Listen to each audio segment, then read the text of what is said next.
Assalamualaikum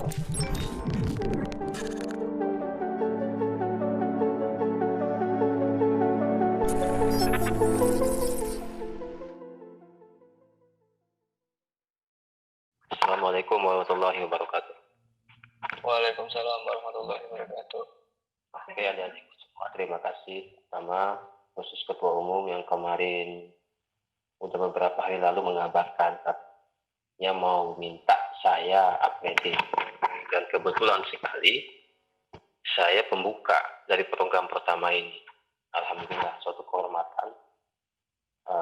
Pertama, segala puji bagi Allah Subhanahu wa Ta'ala yang sampai hari ini di tengah ancaman pandemi kita masih diberi kesehatan. Mudah-mudahan juga teman-teman dijauhkan dari mara bahaya yang cukup mengkhawatirkan. Yang kedua, salawat serta salam kita haturkan kepada baginda besar Muhammad SAW. Berkat junjungan dan perjuangan beliaulah kita sampai hari ini bisa merasakan nikmat agama Islam tersebut. Sebagai pembuka, tadi saya coba mengkorek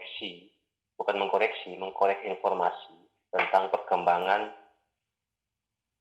interpretasi teman-teman tentang NDP. Saya tidak ingin berani membahas atau menyebut diri mendalami, karena seberapa dalam soal NDP itu relatif. Tidak cukup kita bisa mengklaim bahwa kita bisa menggali NDP itu sedalam-dalam, tapi relatif. Tapi lebih memilih saya pinjam istilahnya Bang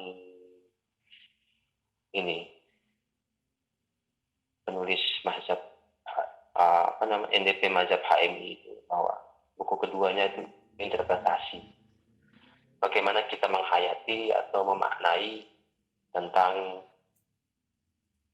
global NDP tersebut. Tadi saya coba meminta keterangan pada teman-teman.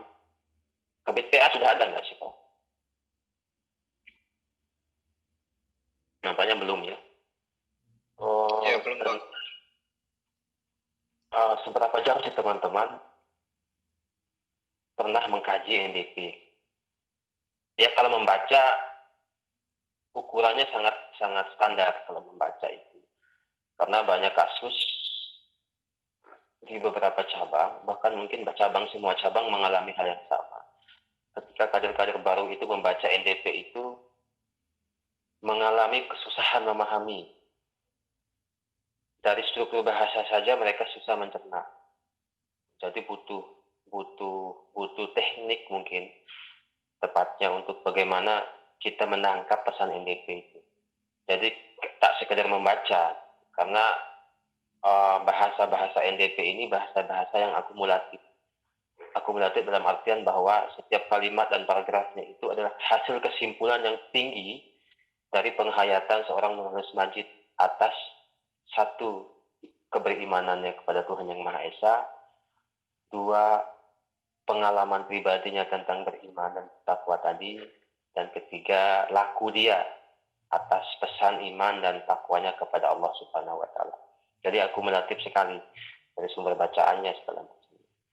Jadi gambaran umum NDP itu bahwa puncak bahasa NDP itu adalah puncak pemahaman yang tinggi dari seorang yang menulis Majid. Dalam artian tanpa kita mendalami buku-buku lain karya tulis Majid, itu kita kehilangan hasanah. Apa sih NDP itu? Jadi kalau kita rela membaca NDP dan buku-buku tulisannya tulis Majid, sekarang sudah ada itu PDF karya lengkap tulis Majid. Saya punya koleksinya dan sempat baca sampai beberapa ratus halaman, karena tebalnya sampai 5.000 halaman. Butuh waktu untuk menyelesaikan itu. Jadi setiap pembahasan di buku-buku dia itu selalu teringat pada NDP. Artinya bahwa NDP ini adalah puncak dari pengetahuan yang didapat menulis Majid selama masa hidupnya. Ditulis oleh dia seperti rangkuman pengetahuan. tentang beriman, tentang bersosial, tentang berpengetahuan, tentang perjuangan. Bahkan nama NDP pun itu tidak luput dari daftar bacaan dia. Contoh mungkin kata perjuangan, inspirasinya dari buku Sultan Syahrir, Perjuangan Kita. Nilai-nilai itu dia ambil dari sahabat karibnya, ya kenalan dia lah selama masa perjalanan intelektual dia ke Eropa, tentang saya lupa namanya di pengantar NDP itu, bahwa ada teman yang memang punya basis pergerakan sosial yang menjurus ke ekonomi, tapi dia ngambil istilahnya saja, nilai-nilai.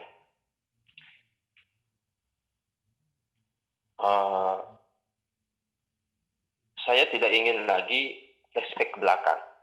Saya tidak ingin membahas bab 1 tentang ketuhanan. Sepertinya kalau kita terus mandek ke situ tidak ada kemajuan. Di NDP pun sangat ditekankan di bab-bab ke-7, ke-6 itu kita sebagai manusia itu harus bergerak maju. Baik maju dalam pemahaman, menambah pengetahuan dan segala macam. Saya ingin menyentuh kepada bab 5, bab 6, dan bab 7. 1, bab 5 itu individu dan masyarakat. Ke bab 6 itu keadilan sosial dan ekonomi. Bab 7 itu tentang ilmu pengetahuan. Di bab 5, kita bisa refleksi bab 5 itu situasi keadaan kita yang kita hadapi sekarang. Bahwa indikasi dari keadaan kita sekarang ini sangat ada benang merahnya dengan apa yang dijelaskan oleh Rohlis Majid tentang sikap individualis dan sikap sosial, bahwa keduanya ini tak dapat dipisahkan. Adapun upaya memisahkan itu disebut sebuah kejahatan sosial. Jika ada orang yang memisahkan antara individu masyarakat dengan sosialnya, itu sebuah kejahatan kemanusiaan lah, katakan begitu. Bahwa tidak ada hak seseorang itu menghambat seseorang itu untuk terlibat dalam lingkungan sosialnya, atau seorang individu menghambat proses sosial. Itu lebih jahat lagi. Jika ada satu orang mencoba menghambat proses sosial yang lebih berbicara kemanusiaan, itu disebut juga sebuah kejahatan kemanusiaan juga. Di tengah pandemik ini, sejak awal kita ditonton atau dipertontonkan atau diperlihatkan bagaimana aktivitas masyarakat itu dialihkan. Tempo lalu adik-adik sempat diskusi bahwa salah satu alumni kita menjelaskan bahwa virtualisasi kehidupan itu nampak nyata di depan kita, bahwa gerak sosial itu, kehidupan sosial itu sedikit ingin dialihkan kepada bentuk virtual. Ya, contoh sekarang ini, ini bentuk, kalau saya pinjam istilahnya Ibnu Khaldun, bahwa ini bentuk survei manusia. Manusia itu punya secara alami itu survive, keberusahaan untuk mencari sesuatu yang membantu dia survive. Keadaan sekarang tidak memungkinkan kita untuk tatap muka, bersalaman, berdiskusi secara forum. Kalaupun kita paksakan menganggap diri bahwa tidak ada apa-apa, tapi sosial juga akan melihat kita suatu kejanggalan. Di tengah larangan, tapi kita memaksakan diri, itu juga bahaya bagi kita. Tapi di sisi lain, karena survei kita itu timbul, maka kita cari cara bagaimana biar tidak mati jiwa sosial kita yang awal itu, biar tidak mati, maka kita memanfaatkan momentum, memanfaatkan keadaan, memanfaatkan alat, memanfaatkan kemajuan untuk menopang survive kita itu. Survive seperti apa? Bahwa teman-teman ingin sekali mendalami, menambah pengetahuan di ranah NDP. maka jalannya ada diskusi virtual. Itu salah satu bentuk survive umat manusia, khususnya di kaum intelektual seperti kita ini. Pada umumnya NTP bab 5 ini menghendaki bahwa seorang individualis itu tidak menghambat kemajuan sosial, dalam artian bahwa jika satu orang ini menghambat, ya maka proses seksual itu harus mengabaikan satu orang. Karena kehidupan sosial itu nampak lebih tinggi derajatnya ketimbang kebutuhan sosial, kebutuhan individu maksudnya. Jadi teman-teman di tengah pandemik ini tolong rapat harian, pertemuan, komunikasi via virtual itu tetap diadakan, komunikasi ringan, menanyakan kabar, menanyakan kebutuhan teman-teman, menopang, membantu, itu juga kehendak NDP sebetulnya. Kenapa dibutuhkan forum sosial? Bahwa memecahkan masalah itu secara individu itu tidak dilarang, tapi jika dilakukan bersama-sama, ada beban yang akan longgar dari semua kebutuhan yang kita butuh dalam akumulasi setiap anggota tadi. Jadi ke depan saya harapkan bahwa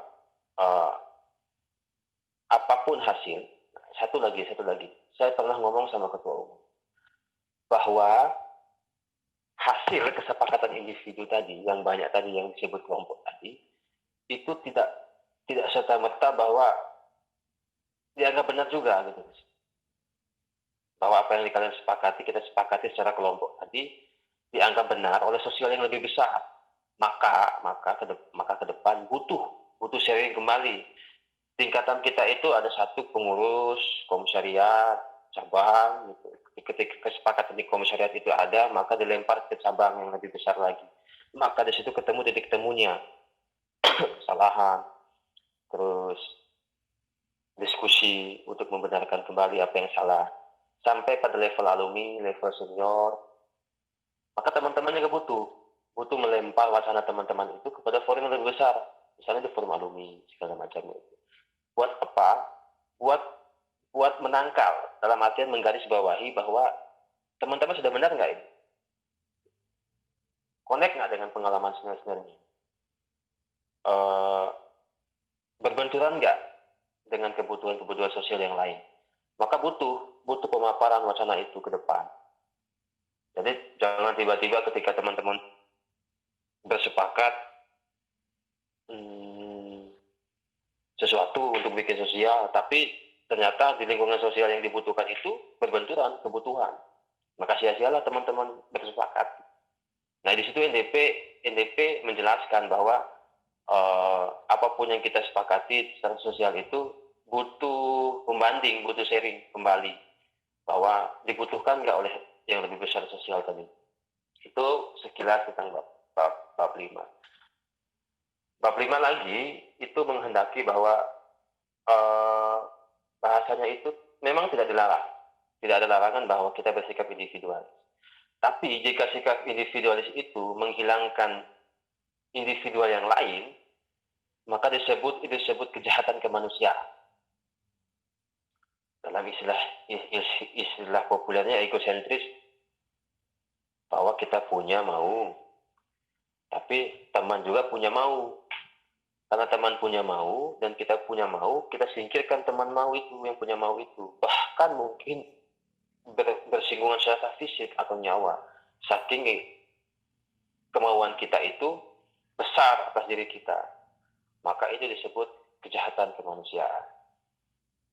NDP menghendaki jika satu individu itu punya mau dan satu individu juga punya mau, maka ada titik kesamaan yang harus kita bahas. Disitulah kaum intelektual itu mengadakan forum-forum titik pertemuan, membahas keinginan antara individu-individu yang lainnya.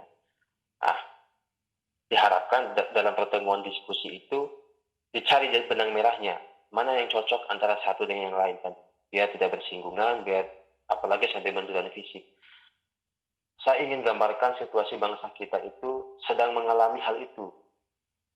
Ini bukan lagi keinginan individu ini. Bahkan di momentum politik tahun lalu, keinginan sekelompok mengkarat menjadi keinginan nasional, dipecah jadi dua, satu maunya A, satu maunya A. Akhirnya benturan secara keras. Sampai hari ini tuh belum sembuh total benturan keinginan antara kelompok besar tadi itu. Masih menyisakan bekas. Ya, istilah kampret dan cebong pun masih sering kita lontarkan untuk menggambarkan bahwa kita di bagian mana. Dan sejatinya himpunan mahasiswa Islam dalam jenis perkaderannya itu selalu mengklaim bahwa dia kaum yang moderat, ada di tengah-tengah. Nah, jika mengklaim di tengah-tengah itu sebagai kaum yang moderat, maka kita hadir sebagai solutif, bukan menambah, bukan menjadi bensin dalam artian bahwa menambah panas saat ada keadaan.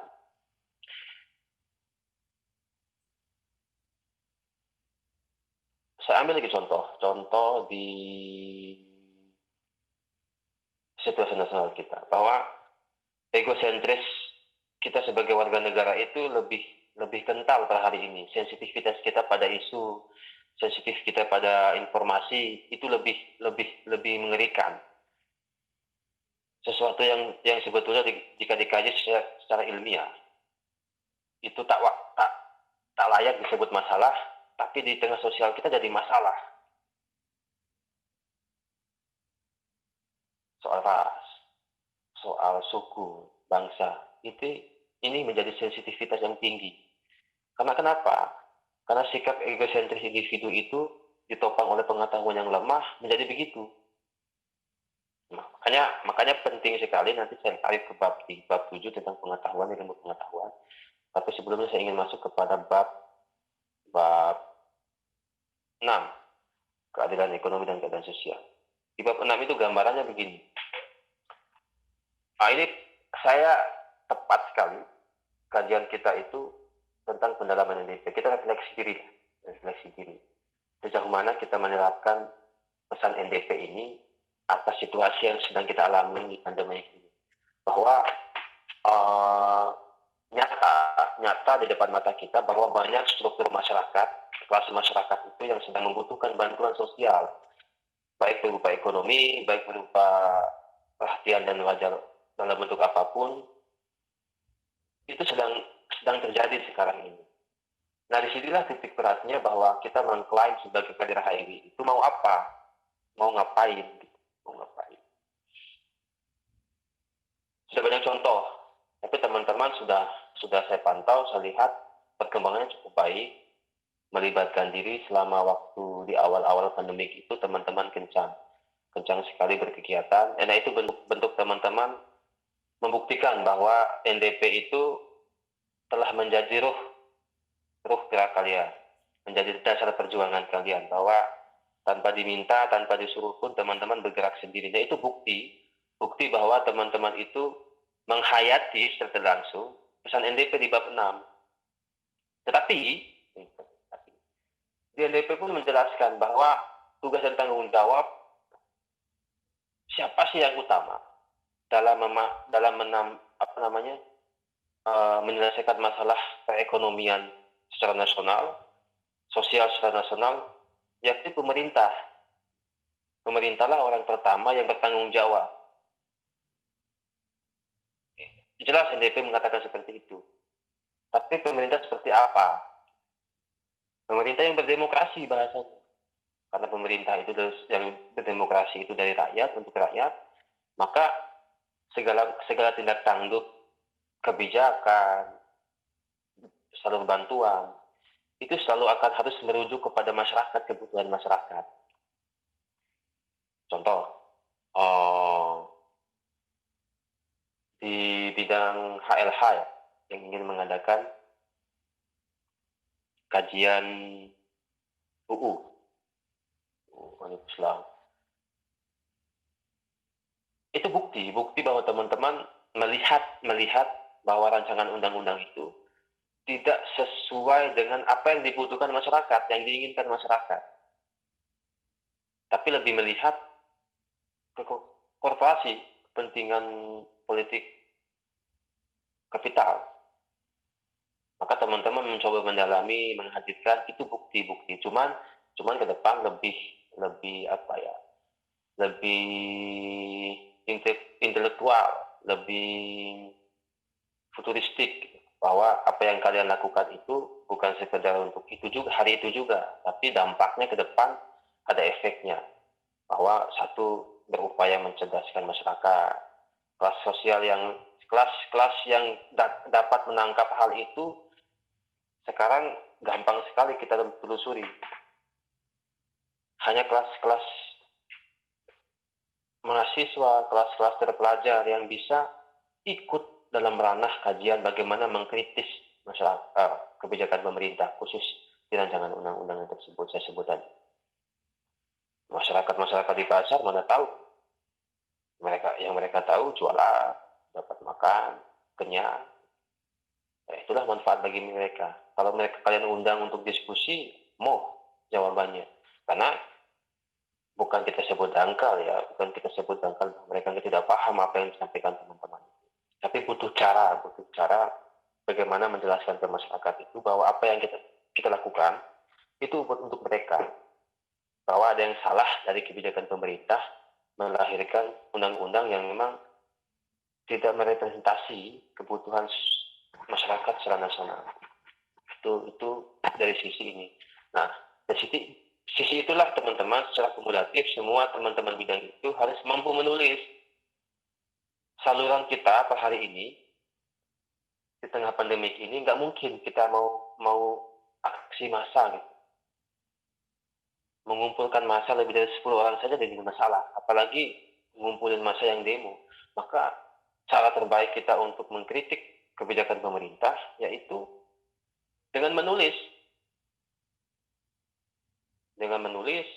Ya tentu kemampuan menulis itu nggak merata, tapi tidak salah juga tapi jika teman-teman belajar menulis, mengkritik apa sih yang harus dilakukan pemerintah itu. Karena sejak awal kelas mahasiswa ini sudah mengklaim diri sebagai agen perubahan.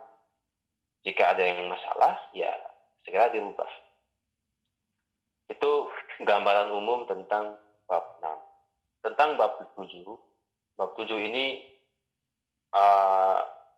sedang asik saya dalami. Ini nanti disinggung tentang peradaban. Bahwa di situ juga sangat disinggung tentang peradaban, bahwa peradaban itu setidaknya menggambarkan bahwa ditopang oleh satu, ajaran agama, dua, ilmu pengetahuan. Di NDP dua-duanya menjelaskan bahwa peradaban manusia ke depan itu ya orang-orang yang memang punya pemahaman keagamaan yang kuat. Saya mau bilang bahwa di HMI ini memberikan ruang bahwa kita memperkuat ranah keagamaan juga tidak berani. Karena masih ada kelonggaran-kelonggaran, pemakluman yang memang sebetulnya itu di sisi orang lain tidak bisa memaklumi. Nah, teman-teman tidak perlu saya sebutlah apalah kesalahan itu. Teman-teman tak sendiri dari keseharian masing-masing.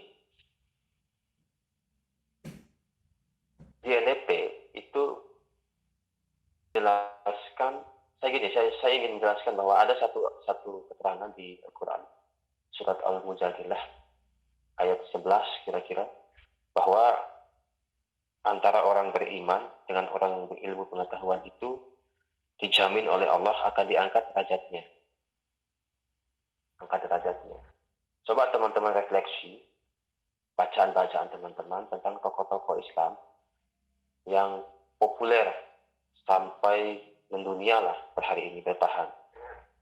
Itu rata-rata orang-orang yang berimannya kuat. Katakanlah Ibnu Sina, itu penghafal Al-Quran sekaligus punya ilmu pengetahuan. Sampai hari ini, derajatnya sebagai seorang ilmuwan atau seorang penemu itu masih diagung-agungkan. Nah, ini bukti bahwa janji Allah itu tidak bohong. Bahwa bayangkan saja, dari abad ke-7 lalu, abad ke-7-8 lalu dia hidup, sampai hari ini masih disebut-sebut sebagai orang pemikir Islam yang sangat komprehensif setiap eranya. Imam Al-Ghazali, pemikiran-pemikiran sampai hari ini masih dipanuti, masih dijalankan dalam Ihya Ulumuddin itu. Lagi-lagi orang-orang yang berilmu dan beriman kepada Allah. Sejak kecil sudah hafal Al-Quran.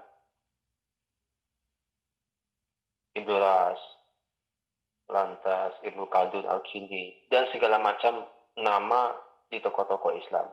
Di sisi lain, tidak punya keberimanan pun, tapi dia punya pengetahuan yang itu sejalan dengan sunnatullah, itu dijamin juga sama Allah. Dijamin juga dalam Al-Quran, ditinggikan derajatnya. Berapa tokoh-tokoh sekuler, berapa tokoh-tokoh kafir yang sampai hari ini pemikiran-pemikiran itu dianuti juga oleh orang muslim, dipakai cara berpikirnya. Karena tidak bertentangan dengan sunnatullah Allah. Misalkan Thomas Alva Edison, bagaimana dia menemukan bola lampu,